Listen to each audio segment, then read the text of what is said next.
Hello guys, আবার আপনাদের কাছে চলে এলাম একটা হাঁড়ি আর মাটির হাঁড়ি আর একটা ঢাকা। তো এই হাঁড়িটা দিয়ে কি বানাবো আপনারা নিশ্চয়ই বুঝতে পারছেন। কমেন্টে অবশ্যই জানান যে এই হাঁড়িটা দিয়ে আমি এখন কি বানাবো রান্নাঘরে। তো তাই বলেই ফেলি কি বানাবো। তো আজ আপনারা সবাই শুনেছেন চিকেন হাঁড়ি, তারপর চিকেন বিরিয়ানি।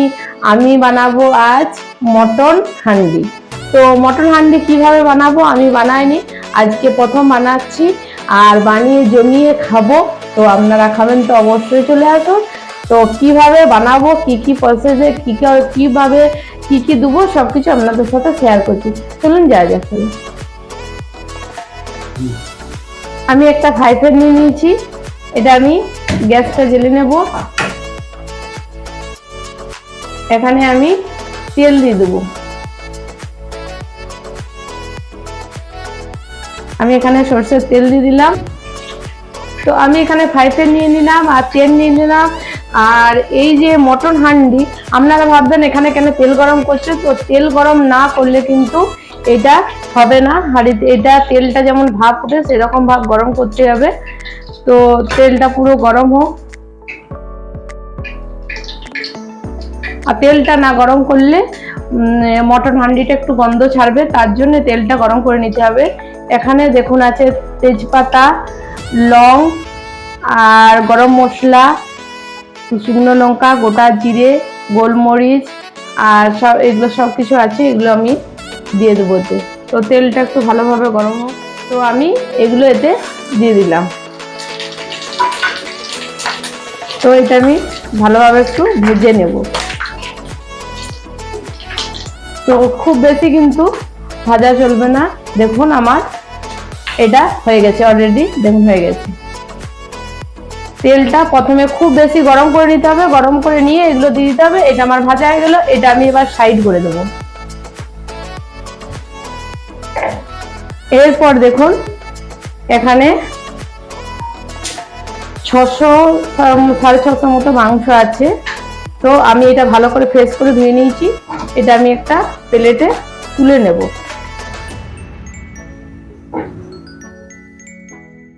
বেশ পিসগুলো কিন্তু বড় সাইজের আছে, দেখুন পিসগুলো খুব বড় সাইজের, ছোট কিন্তু নয়। আমি এটা প্লেটে তুলে নিয়েছি। এটা আছে দেখুন আদা, কাঁচা লঙ্কা, কাঁচা পাকা লঙ্কা, রসুন আর পেঁয়াজ।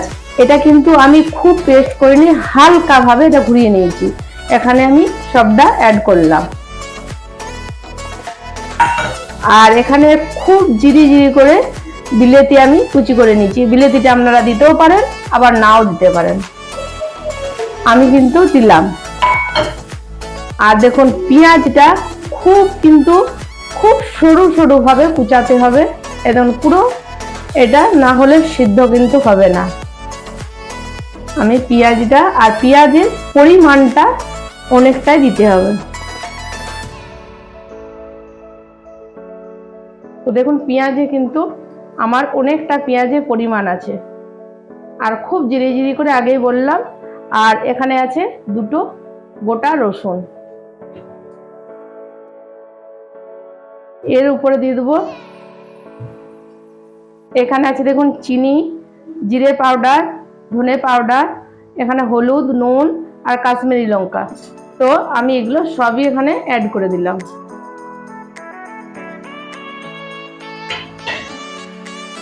আর আমি যেই মশলা একটা ভেজেছিলাম এই মশলাটা এখানে আমি কিছুটা অ্যাড করে দেবো।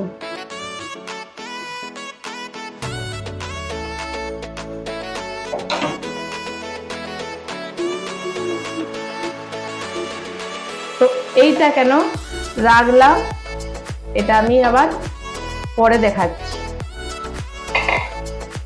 তো এটা আমি ভালো করে ম্যারিনেট করে নেব।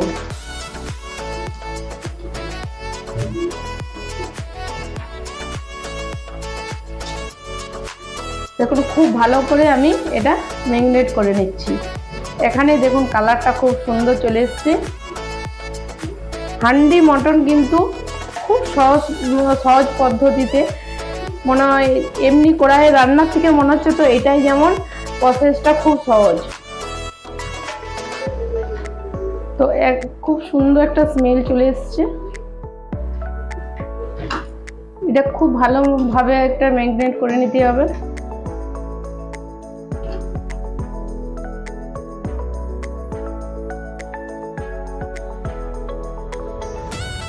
খুব ভালোভাবে এটা ম্যারিনেট করা হয়ে গেছে।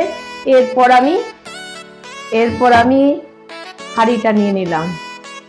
তো এই যে তেলটা রেখেছিলাম এটা হাঁড়ির ভিতরে দিয়ে দিলাম।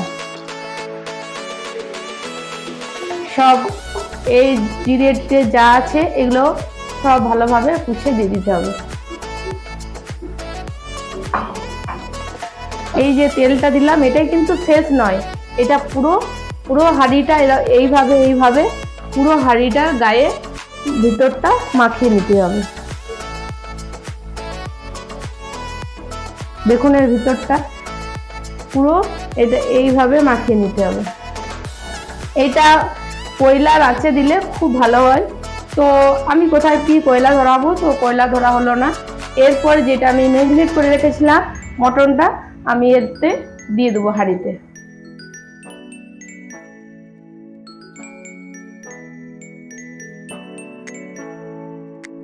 আর সবাই বলে এই গোটা রসুনটা খেতে বেশি টেস্ট লাগে, ভালো লাগে।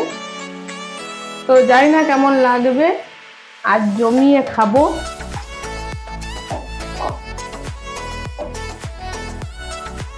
আর এটাতে কিন্তু আমি কোনো এক্সট্রা জল অ্যাড করছি না। এটা মাংসের যে জল আছে, দেখুন আমি কিন্তু কোনো জল দিলাম না। দেখুন পুরোটাই আমি দিয়ে দিয়েছি। তো দেখুন আমি পুরোটাই ঢুকিয়ে নিয়েছি।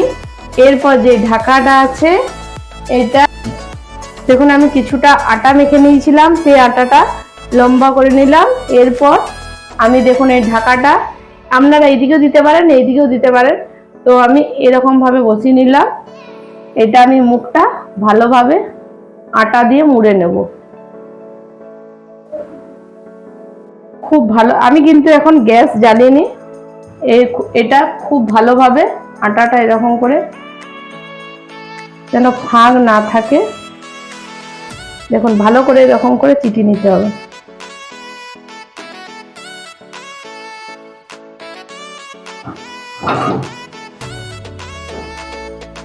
পুরো চারিপাশটা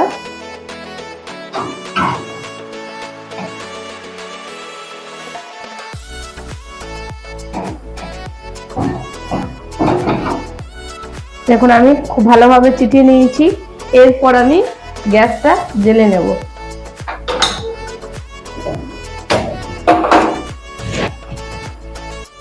তো আমি এটা এবারে গ্যাসে চাপিয়ে দিলাম। এটা কিন্তু আমি ফুল আঁচে রাখবো না, আমি মিডিয়াম ফ্লেমে করে দিলাম গ্যাসটা। এরপর আধ ঘন্টা পর আপনাদের সাথে দেখা হচ্ছে যে হান্ডি মটন কেমন হয়েছে। আমি প্রায় আধ ঘন্টার পর থেকে চলে এসেছি, প্রায় আধ ঘন্টার বেশি হবে। তো আমি এটা একবার ভালো করে নাড়িয়ে নেব। দেখুন চারিপাশে কিন্তু খুব সুন্দর ভাব বেরাচ্ছে, দেখুন চারিপাশে ভাব বেরাচ্ছে। এটা আমি একটু নাড়িয়ে নেব। আর খুব সুন্দর কিন্তু সেন্ট বেরিয়েছে। উপর নিচ করে আমি ভালো করে একটু নেড়ে নিলাম।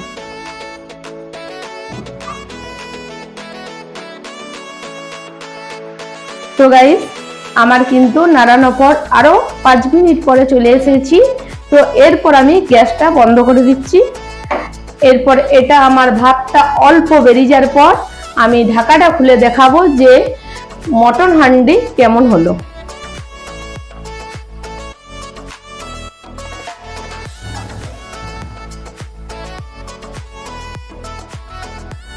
তো যাই হোক গাইস চলে এলাম। এরপর এটা আমি ভালো করে ছুরি দিয়ে এটা আমি হালকা হালকা করে এই ধারে যে আটাটা লাগিয়েছিলাম আমি এটা পুরোটা ছাড়িয়ে নিলাম। এরপর আমি ঢাকাটা খুলে দেখব। প্রচুর গরম হয়ে গেছে কিন্তু।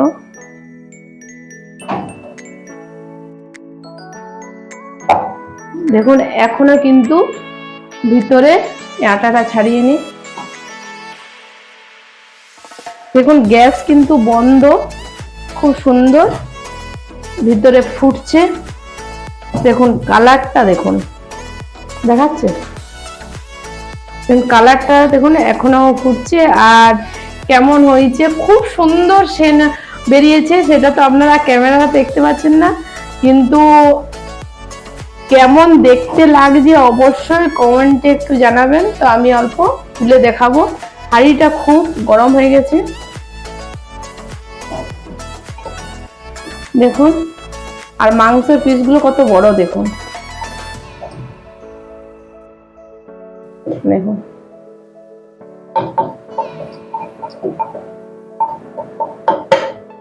তো কালারটা ভালো করে দেখিয়ে দাও।